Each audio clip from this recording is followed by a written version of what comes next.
Hey everyone, welcome to the Nurse Leader Dumpster Fire podcast. I am Taresa, your co-host. And I'm Cindy Merritt, your other co-host. And this is Britney Garcia. This is going to be our very first episode where we actually have someone else to interview and talk to. Britney has been a nurse leader for several years, and we just kind of wanted to bring her on and talk to her about her experiences and go over things together. So if this is your first time tuning into the podcast, this podcast is for new and experienced and aspiring leaders. And our attempt here is to talk about some of the mistakes we've made and hopefully help you learn those lessons, not the hard way like we did. Yeah. And then for a disclaimer, we all do work for the VA, but none of this has any reflection or purpose at the VA. And if we tell any stories, we are going to change names to protect HIPAA and or privacy laws for other people. So just be aware that we are making sure that we are not crossing any boundaries we shouldn't. Oh, thanks for being here, Britney. Thanks for having me. I feel so special. You are special. I really do. I'm so impressed. Yeah. So one of the reasons we wanted to interview Britney, just to make it clear, is first of all, Britney has been a nurse leader and a nurse for several years, and she has worked at the VA for a long time. And her perspective, I think, is really different in the sense that she has a really unique ability to maintain her focus as for the frontline staff as a nurse leader and continue to advocate for them in an outward way while respecting the needs of the facility at large. And I just think that's a really unique skill that I don't think she had to be taught that. I think she naturally just had that. What do you think, Cindy? I mean, yeah. Well, first of all, thank you. I mean, it means a lot that you see that in me because I do try. I do try to, I do think more than anything, I am a staff nurse. It's where my roots are. And I think being a staff nurse for so long, I was 17 years, and I never really meant to get into leadership. It just kind of happened. I was kind of, I don't know. Voluntold. Yes, kind of a little bit. That's a good one. I had a manager really try to push me to try the assistant manager role, which I didn't want to, but it's like his confidence in me made me think, okay, well, maybe I'll try this. And so I did. And then I liked it. I loved being an assistant manager because it was half and half. It was half administrative, half floor. You get the best of both worlds that way. So I still got to staff and I still got to kind of interact with the staff. And then COVID hit and they needed a manager. And it was like 6 months into needing an assistant manager. So I was brand new and they wanted me to go be a manager of a whole different unit. Mm-hmm. And I mean, I really, truly did not want to. I was like, I'm not ready for this. But anyway. Well, and when you took that position, you were taking over a manager who was, I don't know, burned out, and really like the culture of the unit was not good when you started.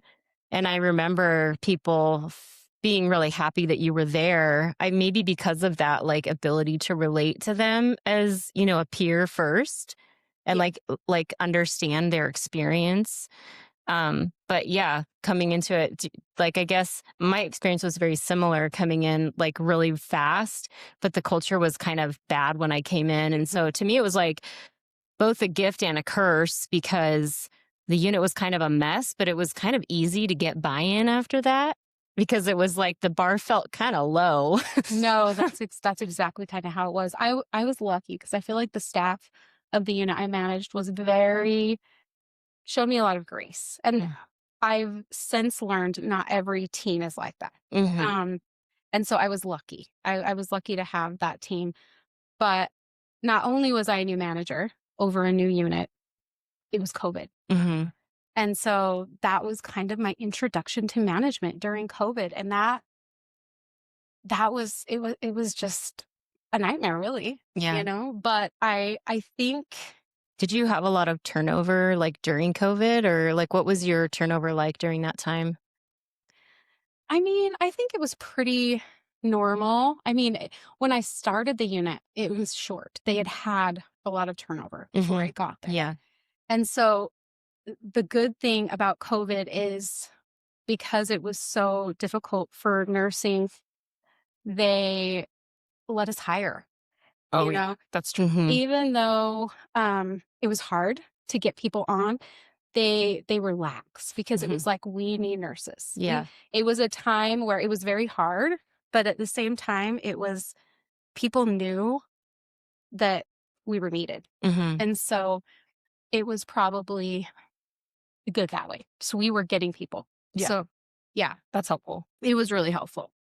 When you first started hiring, and learning that process, by the way, just in general, hiring can be complex, like not just systems wise, but making sure you're choosing the right people. And I think that's a challenge that I think every leader at some point is going to face.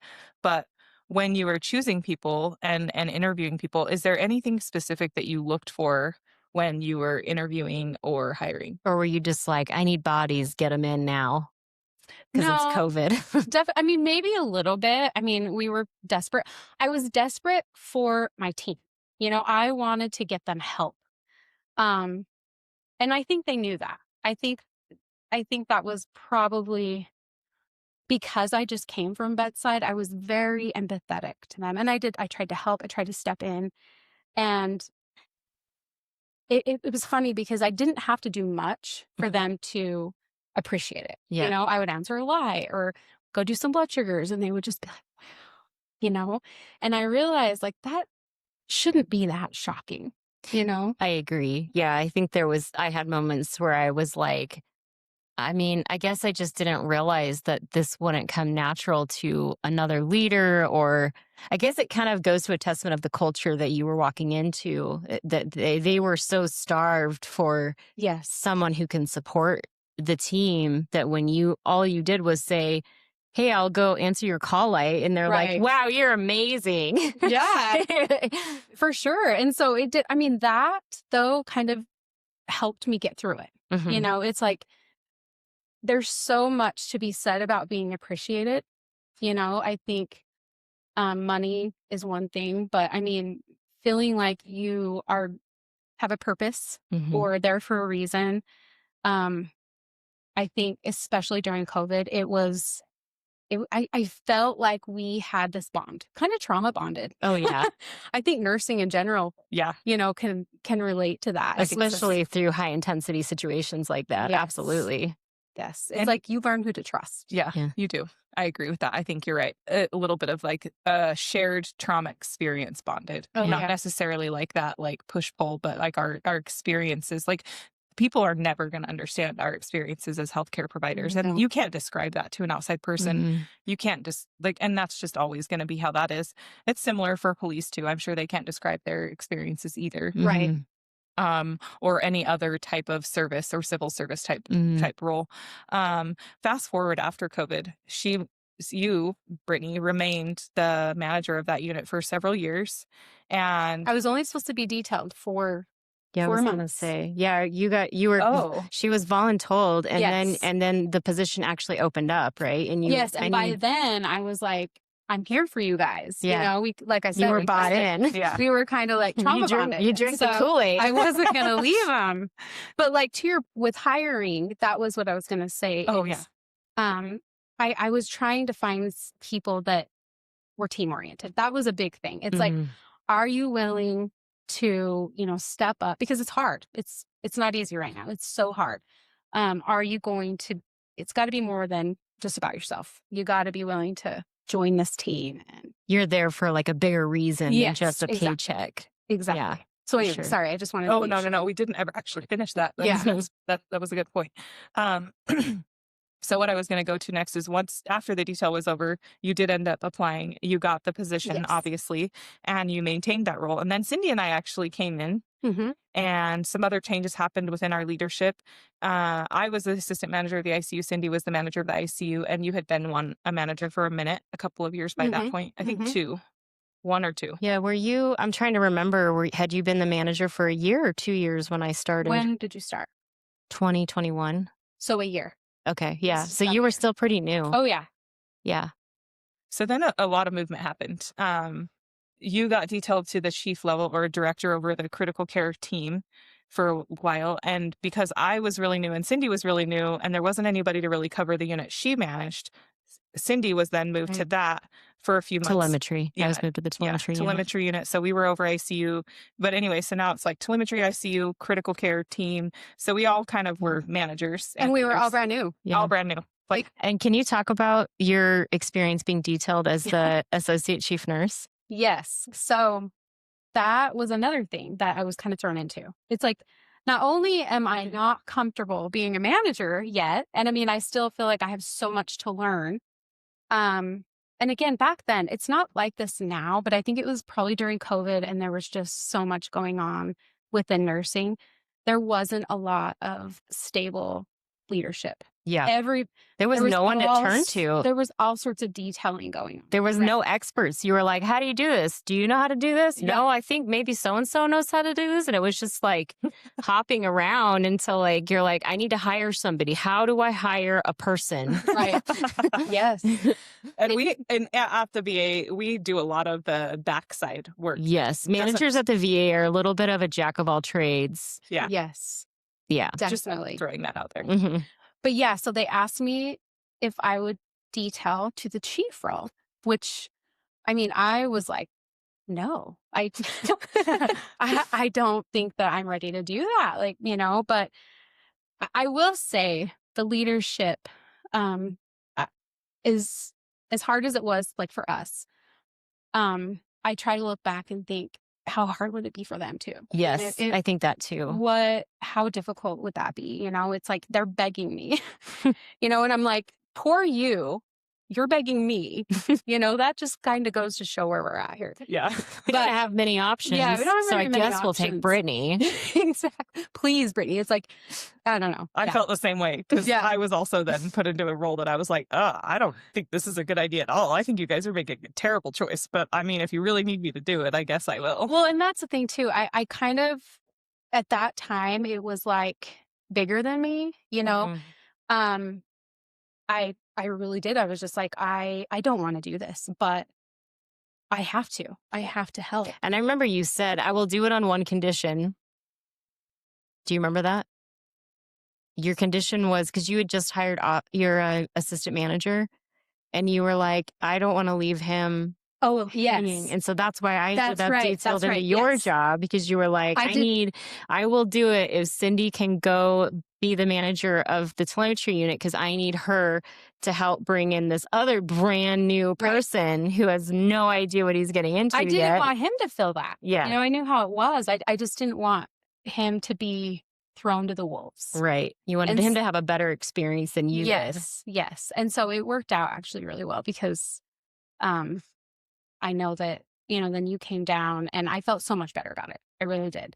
But yeah, so I was detailed as a chief for, I think, 4 months. Yeah, I think so. And then it was funny because they wanted me to extend and me and you had talked. Yeah. And you were interested in that role more than I was. I just wanted to go back to my unit, manage my own unit. And so we kind of switched. Yeah. We swapped. We were like, I told leadership, Cindy's interested.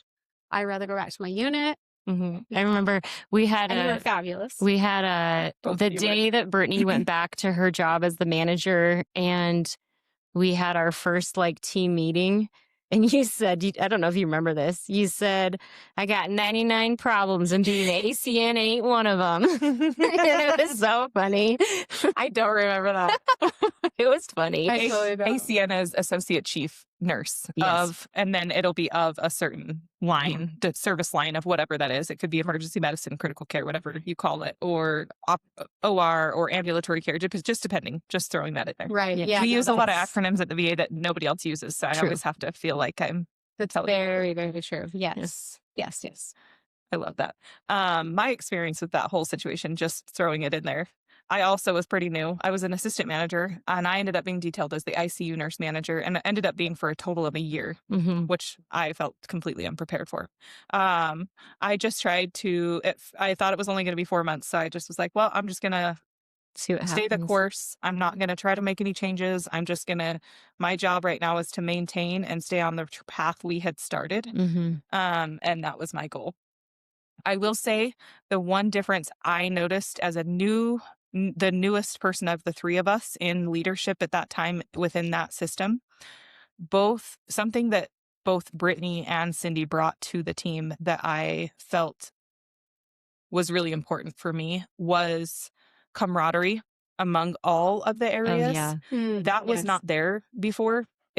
We had a group huddle meeting and whatnot, but there was no level of camaraderie and like leaning on each other. It was like, fend for yourselves, good luck. Everyone did their own thing. She's talking about within our little manager team. So we had 3 departments between us, and we had all been sort of functioning in our own service line. And like we report up to our associate chief nurse, and the relationship between us would be like one, bi-directional, but between each other, we really didn't have a lot of time we spent together. And I think you started that as when you took that role. And I really liked that. And so I kept doing that. And that was something by the end of this year, we all had trauma bonded because we were all just like so trying to figure all this out, and things were going crazy. We were coming out of COVID by now. Mm-hmm. The mood of healthcare had shifted so much in those last couple of years. Well, then it had shifted to people hated nurses. At first, people loved us, and then all of a sudden, everybody hated us. Heroes, and then we had lost so many staff because during COVID, there was all these very lucrative travel assignments, and people were like, "Well, if I can make $150 an hour if I go travel, why would I stay here?" And so then we couldn't even get people to come work because we don't have those same. We couldn't just increase salaries or throw bonuses at people. The VA does not work that way. So we had to be very creative. Well, and other disciplines would even talk about that because we ourselves had travel nurses. At the VA, and I remember like rounding with the docs, and they would talk about it was almost like they were bitter that nursing, was in this position. And there wasn't much we could do, but it was very hard to, But then that switched, because then it was like, okay, we can't keep nurses. And then when COVID started to trickle and travel nurses weren't as in need, then people started to come back. Yeah. It's stabilized. We went in the ICU alone. We went from a turnover rate of like 50-something, 53 or 54% down to 9% the next year, and then 11 the year after. And that's just that one unit that I knew we tracked. So it was interesting for sure. So after all that, then a couple years down the road, we all had been doing these jobs for a minute. And I think that was a lot of stress for each of us to carry. I decided, I thought I was going to stay in ICU forever. Never did I ever consider I was going to go somewhere else. But an opportunity popped up. Cindy encouraged me. A couple of people encouraged me. One of my own educators, my current employee, still encouraged me to apply. And I was like, fine, I'll just see what happens. So I did. And I ended up being an assistant chief. But in that same thing, everybody kind of shifted again. And Brittany got to a point where she wasn't sure leadership was going to work for her anymore. She wanted to go get her master's. And she was like, I don't know. Tell us your experience with that. Yeah. So it was about after probably 3.5 years. I was completely burned out. What did that feel like? Like, what symptoms were you having? So I felt like I went from like, what can I do for my team? And we've talked about this. Like, what can I do for my team? I'll do anything. And, to, I actually had somebody come in my office one day, and she said she had been out sick, and she came in and she was just like, I just want you to know that it hurt my feelings when I came back, you didn't even really ask like how I was, or, you were just kind of like, good, you're back, And it kind of hit me like, wow, it's true. That's kind of how I feel. Like I started to lose that empathy a little bit. But I do want to pause and just say, like, that's not a normal thing for a nurse to feel comfortable to come say to their manager. True. So I feel like that also, demonstrates that you had created such a safe culture that a person could come up to their supervisor and say, hey, you hurt my feelings. Right. Like, that's not normal language between like a staff nurse and a leader. But it's healthy language. Yes. Well, and what I we think strive she to- saw a shift. Sure. So she's pointing out like, hey, something's changed. in you. Right. And so I kind of had to look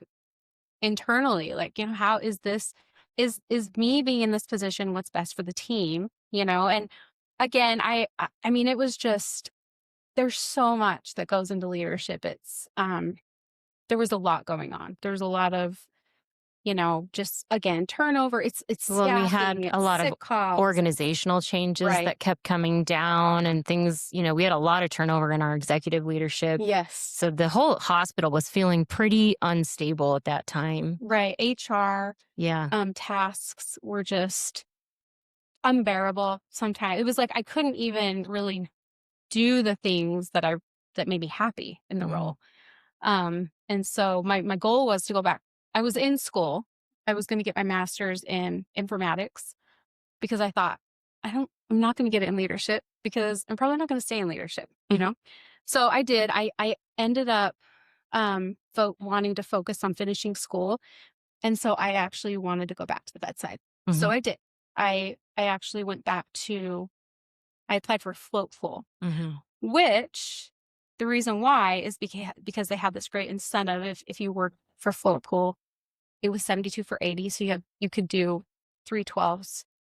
Whereas at the VA, we have to do 80 hours. Yeah. Most nurses have to do 80 hours. 80 hours. Well, not and the 72 312s. hours is normal in all organizations, Yes. but at the VA, you get paid for 80 hours in this role. Yes. So that was like quite a big deal Sure. that you can cut your hours and not lose any pay yes. by cutting down those hours. So that, it's obvious. Like if you can Yeah. get that opportunity, like why wouldn't you It's jump like- on that? Well, and then another thing they did too is a big change they made with managers is we did work 410s and they made a change to where we had to do 5 days a week. Yeah. And that was really hard too, because when you manage a 24/7 unit, you're not just there for 8 hours. You're there. I mean, you're getting called, you're getting texts all hours of the night, weekends, Holidays. And then they took away that extra day. And so I was like, was it like it compounded? Like you were compounded. already feeling burned out Yes. and now like this extra wiggle room you had to try to recover in between yes, is gone. that was kind of the icing on the cake. I'm just like, I'm out. And so, yeah, I did. I went back to the floor. How long were you on the floor for? I only went back to float pool. I was there for a little over a year, Mm-hmm. which I really loved. I did like the float pool because I had worked in acute care the first 17 years of my career. And then, so acute care is one service. And then when I was the tele manager, I was among emergency Mm-hmm. medicine service. So I had gotten to know a lot of people. And the great thing with float pool is I got to go to all these different areas and, just maintain those relationships. Mm-hmm. And I really did like float pool. It had been a few years since I had been on the floor and I felt it. Mm-hmm. I realized I'm not a spring chicken anymore. But Did you have to work night shifts again? I did. And weekends? And And holidays and all the same? everything. Yeah. Ouch. So yeah, I had to go, Yeah. which is fine. It was so nice to just have to work 3 days, but it was, Not what you expected. I mean, Would you say the 3 days allowed you to also finish up your master's degree? Yes. Because you had the capacity. I did. I finished it up fairly easily because I had so much. And you did it pretty fast, didn't you? You did it in like a year, didn't Yeah. you? Yeah, which is pretty crazy. I did mine in a year too. Yeah. You guys are superheroes. I did not. I took the full 2 years for mine. In special ed. We're all, no. I think Brittany and I don't love school. No. And so we were like, torture us for a year, Yes. do accelerated, make me do every single thing, Mhm. push. Yes. Let's get And this done. Yeah, let's get it done for the longevity and for the rest of our future. But it was like, I can do this for a year. I can buckle down. I can work really hard for a year, but I don't want to keep doing this for several years. Well, and I had just started my degree when I got kind of shoved into management. And so I was trying to learn how to be a manager and be in grad school. So I think that was also played in a little bit. It was just like, I just couldn't have, I didn't have the bandwidth to go home and focus on school because I was so exhausted just trying to learn this really complicated new job. That makes sense. So you went back to the floor for a year and then did something change? Well, so in my time on the floor, I would get so frustrated. There were so many processes that I was just like, oh my gosh, This does not work. we need to fix this. We need to do this. And I realized that I would tell people, I would email people, but I did notice it didn't matter as much coming from a floor nurse. It just didn't, not that, not that they didn't listen, because they did, but I really, there were things I was very passionate about improving. And then, and it's harder to take a really front and center role as a staff nurse because you don't really get dedicated time away from the bedside. Right. So even to just spend time on it would be hard. Well, and I went everywhere. And so I noticed, and it was really good because it gave me a lot of perspective for all the areas. There's always been this kind of culture like us versus them. And, one unit, will hate on another unit. And I just was like, it made me have respect for all the units and see that they really all do have strengths, weaknesses. They all work really hard. And so that I was really thankful for that because, you only know where you work. Right. You don't see the ins and outs of all. It's very easy to get in your little bubble. Yes. And be like, well, all I care about is what's affecting me and the people around me. And if you just aren't seeing those effects, it can be easy to just assume that it's not happening or you just, it falls out of your projected. One of our mutual friends calls this Me Town. Oh, I like yes, that. Me Town. That's when you get stuck in Me Town. And that's Amber Boline. She always says that. I'm saying her name because eventually we're going to be interviewing. Yes. That's exactly right. But so I started to gain a lot of respect and appreciation for the CNOs. CNOs at the VA, VA actually is like a house supervisor. Even within VAs, we call it something different in my VA now. They call it the RN on duty.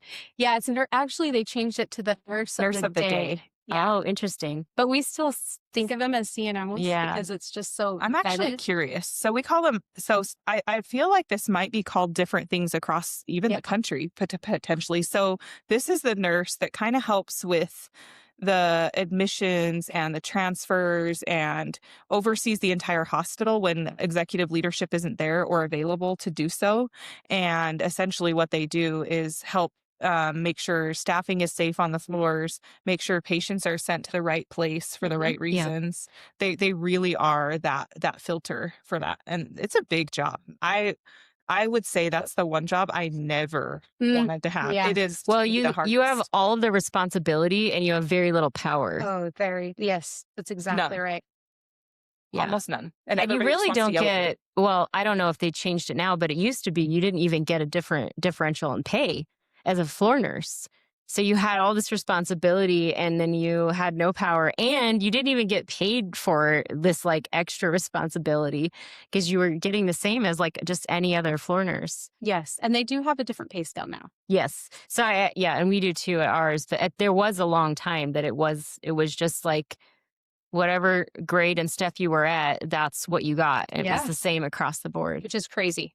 Yeah. Because they do. I can't believe people even stayed in that job, but we did. We had stable. We did. I don't know why. They just must have been. We had some really comfortable, experienced, stable CNOs. Yeah. But yeah, so a position opened up, an assistant chief position opened up over acute care, which would directly supervise the CNOs and a couple other things. And I kind of thought about it. It was, to be fair, it was a pretty big pay raise. That was That was a Sure, that can help in the decision making. Yeah, you can't pretend. We can't pretend that money doesn't have an impact. Right. It's not everything That would be a sure. lie. 100%. If we pretended it was. If I was thinking it was going to be this terrible job, money, it doesn't matter. I don't want to work. I don't want to have a miserable money day is not every day. everything. Yeah, 100%. Right. But I love the idea of the assistant chief role was new. Teresa was one, but she was, I think, the first one. One of the first ones at our facility. In our facility. And so I love the idea of being an assistant because, again, I had been thrown in to management, thrown in as a detail. And I thought, what a great opportunity to be the assistant, like not the one completely responsible for the service. But and the person who was in the full chief role is also a very great leader. And so I could see just being like, well, I want to go work with this other person who I think would be a great partner who could help me learn and make the experience feel positive and allow me to like become my best version of the leader that I think I probably could be if given the fertilization to grow. Exactly. It was, I thought she'd be the perfect person to work with. And again, I had worked in acute care for so long, and I just really thought this would be a good opportunity. So I was like, I'm going to apply. Yeah. And I did. And so got that position, and that's where I've been. And how long have you been in that position now? A little over a year. And how are you liking it? I like it. Most days. Would you say that you've changed anything to help you feel to like prevent your burnout inevitably, like so that you don't get to the same place you did before? Yes, I think, it helps having the person that is the chief is very supportive. I feel like we kind of have each other to lean on. I have her back. She has my back. I don't feel like I'm alone. That's huge. Oh yeah. And she's just very supportive. And yes, I do think that realizing, just trying not to take things home, and I do sometimes. Do you have any strategies for how you do that? I think just over time I've grown wiser and I've just kind of become a little bit more resilient to that and realized that, dwelling on it and worrying about it, it just doesn't help anything. Yeah, it doesn't solve the problems to stress out about it. And so, I try to realize that and just, I would used to panic when I would get a call, from the nurses. I'd be like, oh my gosh, what are they going to ask me to do? What do I need to do? I need to save them. Yeah. I'm responsible to save them. And I try not to think that way anymore. And I just kind of think, calm down, just be there to support. And usually 99% of the time it's fine.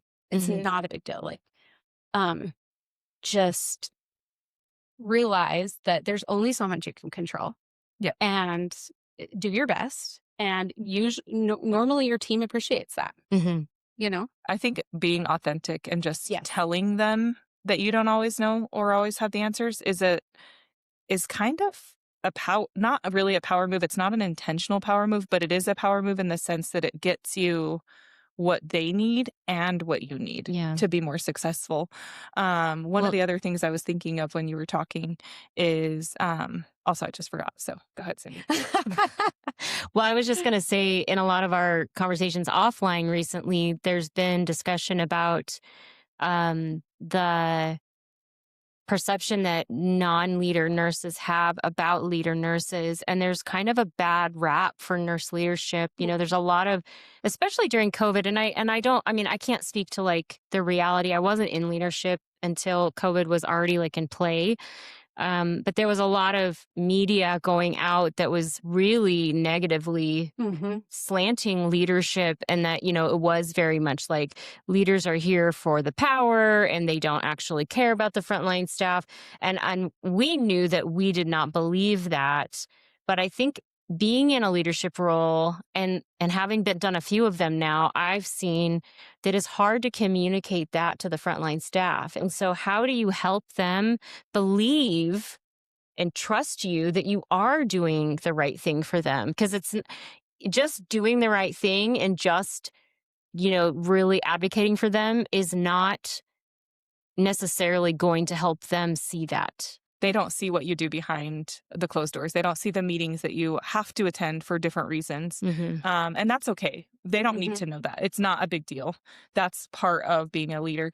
One of the other things I remember what I was thinking when Brittany said something like she felt like she had to save them. That was something that when Cindy and I were together, one of the things I said, and I pushed this pretty hard, and I think we did a good job, but I did not want phone calls all the time.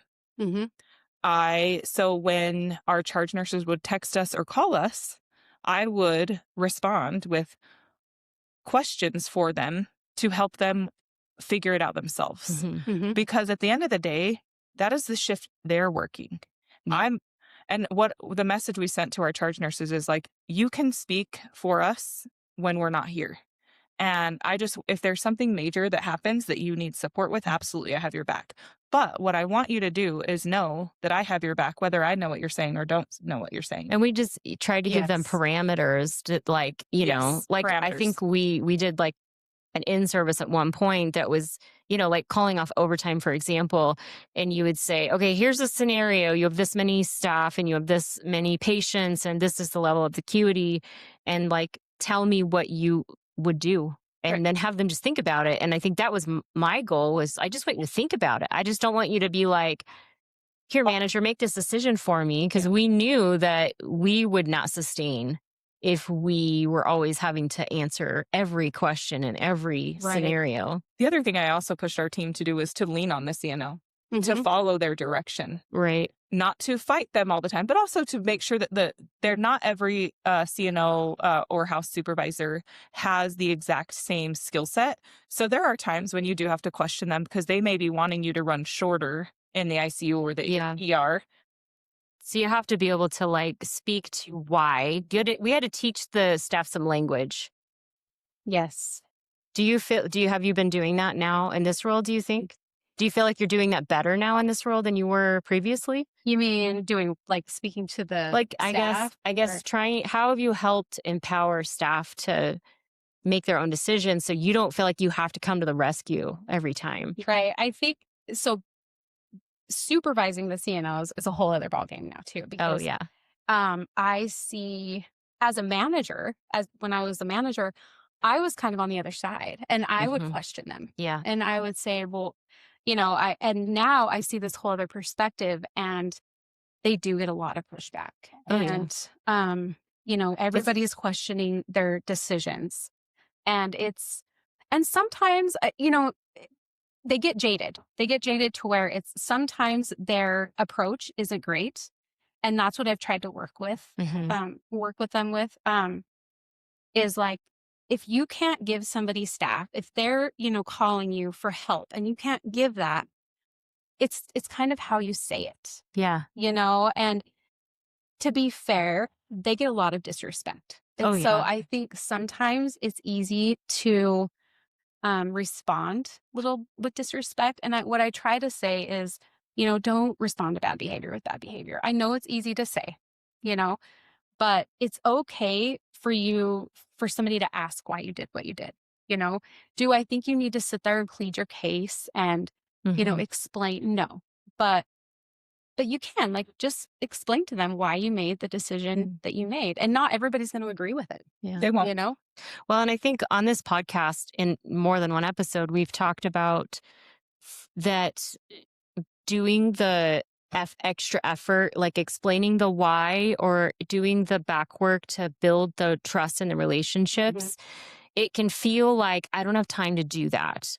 But what I feel like our goal, hopefully through this podcast, we can help leaders, and I think people who maybe even are in unofficial leadership positions like that one, to say that extra effort will actually save you time down the road. Because then, I remember we had specific CNOs who we'd say, if this CNO tells me I don't have staff, I believe him, because he had spent so much time in the past saying, I've already gone through this option and this option. I've asked this people, and they explained what their process was to get to that conclusion, whereas other CNOs maybe just said, I don't have anyone. And you were like, well, do you really not have anyone? Or are you just saying it because you don't want to go ask anyone? Right. But, like I don't know, I've been finding, and it's hard to deal with as a leader, but I think I've seen myself even do that where I jump to the worst case scenario and I'm like not assuming good intent. And I think that's kind of a natural human response. And so we have to try to cure that through patience and kindness. Yes, exactly. Well, and then, for the CNOs, a lot of people, well, some units will think we need staff. I know that this unit is overstaffed. Like, please send me staff from there. And not only do they have to deal with that, they have to deal with the units floating their staff. So yeah. I don't know if this is how it is everywhere. Nobody likes to float. Nobody likes to float in the history of ever at any hospital. And that is a huge tale as old as time. Yes, that's a huge battle when staff from one unit have to float to another unit. That gets them. The CNOs get a lot of grief about that. And so, I mean, is that how it is at your VA? Yeah, they get a lot of pushback too. The position, we call it the RNOD, and the position's used slightly different. Like, for one example, instead of the staff calling the charge nurse to call in if they're calling in sick, they call the RNOD directly. Yeah. So they manage all of the sick calls. So they really do have the whole story, which that is helpful. The negative of that I have found is that the charge nurses don't get as much information. And so I feel like, get a little bit handicapped by not knowing all of the, the details. Yeah. And the the intricacies. Thank you. But yeah, they definitely get a lot of pushback. Just from previous facilities I've worked at, I think we could at both facilities do a little better in the sense of it. At large level 1 trauma centers, you are not allowed to not call not only the house supervisor, nurse of the day, or nursing supervisor, whatever it is called. You have to call that person or the staffing office, depending on which one it is, and your unit. You have to call both. And so it's more than one call. You could be sick as a dog. Interesting. So we're both only doing half of the situation. Because if the staff calls the RNOD and the RNOD doesn't have time to call the charge nurse and they don't know, and they're trying to get set up for the next shift, they may not have the information that they need. Another rule that is very different from the VA, and these are just little things that it doesn't really matter, but just small things. Other facilities require a certain time frame before your shift starts to call in, or it's considered a no-call, no-show. That is not true at the VA. Yeah. So it can be very tricky because you can have a very last-minute sick call, and you have to. There's no repercussion for it, and there isn't, which is okay because at the same time you're a human being, and you will have situations. You don't want people to feel like they have to come to work sick because they're, they can't.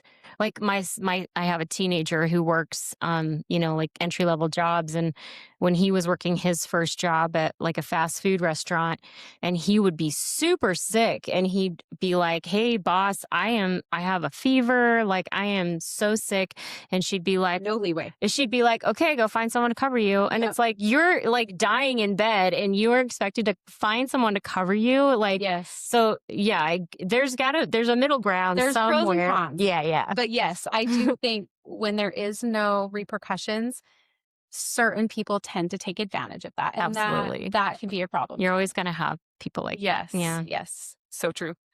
If you if a new person who just accepted a new leadership position, if you were to give them I don't know, 1 or 2 of tips to help them get started, what would be your number one or number 2 things you would say to get started?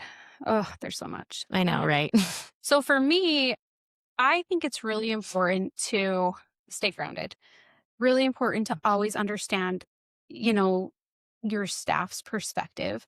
I think to build trust, I think it's always good to be willing to get your hands dirty. Like Mhm. I do think that when managers don't step in enough, I think that it doesn't take much.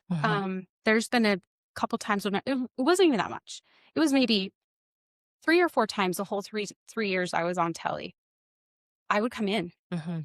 and it's all it took is just, 1 or 2 times that they realized like, okay, she's willing to do what she expects us to do. Right. You're not asking them to do something that you would not do Yes. And that's, yourself. I think, so big. Like, don't expect anybody to do what you wouldn't do. And if you can't, advocate. Advocate for why, and because there are times where I do think the staff is asked to do unrealistic things, Mhm. I agree. and I think people are so far removed from the front line that they don't realize what they're being asked to do is just not Mhm. realistic. Well, and The you were ideas talking that they came up with, that there's a solution to something that you're like, that isn't going to work at all. Right, That exactly. doesn't even go with any of their workflow or any of the things they do. And that's always tricky when that happens. So Well, Yes, and you have to be careful because sometimes, sorry, if you're too far that way, it's like this balance, I mean, some people will say we can't do anything, true. and so that's why I think it's important to be willing to do it, so firsthand, yes, you can, or no, this is not feasible. well, and I wonder if it helps a manager not become so jaded. I have found I have had a hard time because now I'm at an associate chief level and I don't interact with the frontline staff unless I purposefully go there, which I do. I like to try to have a front face, and connect with the frontline staff, but I'm not in it with them every day. I'm Right. not sitting on the unit. I have an office away from the main units. And I have found myself just getting frustrated with responses. And I think I have to tell myself, like, are you forgetting what it's like to be at the front line? And I think when you do step in, it's a good reminder. Right. It helps you as the leader not get pulled away. And I think it can be a protective factor for becoming jaded. Yes. Oh yeah, absolutely. And I think that's so important is to realize and recognize when you are getting further and further removed. Right. And what are you going to do about it? Yes, exactly. Yeah. Right.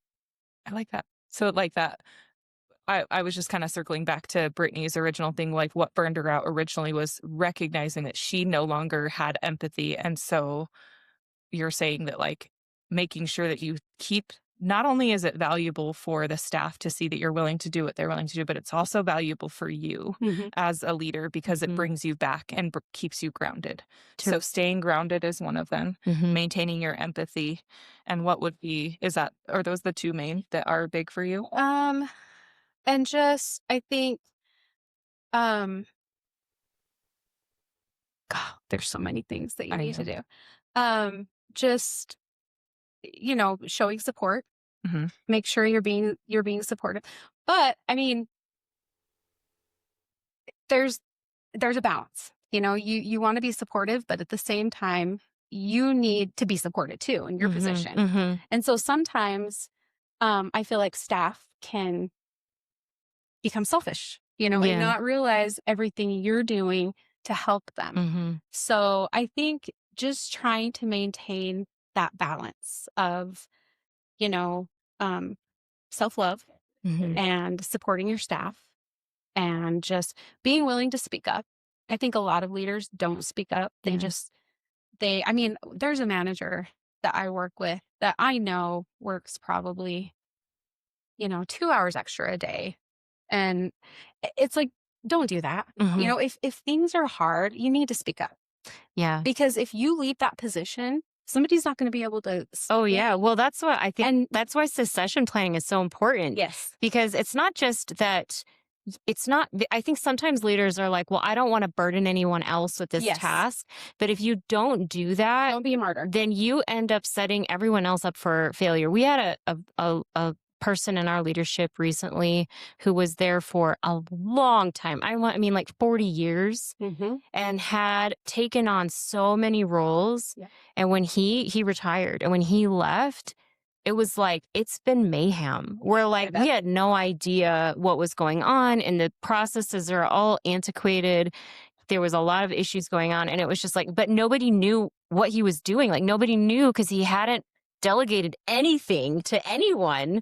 Right. And now you're like brand new trying to figure it all out with like nobody to ask a question to like, what happened here? Exactly. You have to kind of choose your battles, but know when to battle, know when to speak up and say, I need help, or this whole process is not working. Yeah. We need to improve this system. I think that makes a huge difference. But you also don't want to be that person that's just never happy either and never satisfied and always having problems. You want to be able to, solve your own problems sometimes too.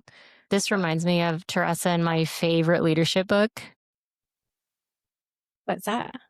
Do you know what our favorite leadership book is? I can't think of the name of it, but I know it. It's called The Dichotomy of Leadership. I gave it to you. I was gonna lean toward. I was gonna say extreme ownership, but I knew it wasn't that one. But it's the same authors. But it just talks about there's always a balance. You know, it's like accountability versus engagement, and standing up for people versus holding them accountable, and like all of it. There's this like fluid balance. It's not easy. You have to delicate. Yeah, I mean, managing sick leave and supporting your staff and what they need while also keeping the doors open so patients have a place to go. It's like, I don't think there's enough energy that has gone into talking about the tightrope that a manager has to walk. Right. And some of them are really good at one thing and not the other. You have, they talk about the type of leaders, the politician, the dictator. I've seen all of those, but I can't remember the one that's like ideal. I can't remember. Transformational or a servant leader is kind of somewhere in the middle. I actually fall between the two. I don't do either one very well or all the way or extremely well, because transformational is like consistently changing and like supporting that and encouraging that, which I do a lot of times. And servant leadership is somewhere along those lines as well. But I don't want to be a servant 100%. I want to serve the people I work with, but I'm not going do to it for them myself 100%. Yeah. That doesn't mean I just do it for you. Right. Exactly. And I think that for a long time, the servant leadership model was highly encouraged and was martyrdom. The buzzword of the right type of leader to be. There was no other correct leader to be. You can only do that for so long. Yeah. I don't think that's the true meaning of servant leadership, but I think that's the interpretation that can come across with it. And it's like, no, that's not exactly what it means. But when you were talking about the guy that everything fell apart, to me, that's a system problem. And I frequently say, I do not want anything to land on only one person. Yes. Information hoarding. I hate that. It drives me crazy. Or like this has been coming up recently. We've been doing annual evaluations, and so for the VA and all of government, evaluations got way more strict and like specific about what criteria you have to have written down. And one of the things I keep saying that people have been having a hard time understanding is, if you develop a process or like whatever you're talking about, if you can't take yourself out of this storyline and it still works, then you didn't do a process improvement project. You did you and your practice experience. So, which is fine if you're a new nurse, but we've been talking about like nurses that are functioning, our charge nurses and our mentors and our unofficial leaders, that for what we've been looking for is process improvement and quality improvement. But I've had to think about it that way, like what you're talking about. This isn't really process improvement unless you can take me out of the story and it still works. Yep. I tell my staff that all the time. Seeing a group of educators, I'm like, okay, well, if you quit tomorrow, can someone step in and fulfill your role? Or it's going to be a process, obviously. You don't shouldn't be an individual. It needs to be a process. Yeah. You need to be able to step away and someone could walk in and plug and play. It shouldn't feel like you're having to rewrite the book from the get-go. Yeah. Right. Absolutely. So, which it did feel like we were doing in the beginning, going back to what we talked about before, because it was like the people that knew how to do what we did were all gone. They all left. And we then, I think, tried or attempted, all three of us attempted to try to create systems that would be pass like something More we could pass sustainable. off Mhm. or sustainable. We did start some succession planning. One of the things Cindy and I started in the ICU, and I don't know if you ever did this, but you're not supposed to select lead charge nurses consistently, but we kind of did that for the weekend crew because they needed some more support and consistency. And so we had a day shift charge nurse and a night shift charge nurse that was pretty consistent on the schedule. Like the staff knew when they came in on these days, this is who their charge was going to be and this is what was going to happen. Mhm. And that was succession planning. And one of those people ended up becoming the ICU nurse manager Yeah. now. Yeah. And I think that developed them a little bit enough. For sure.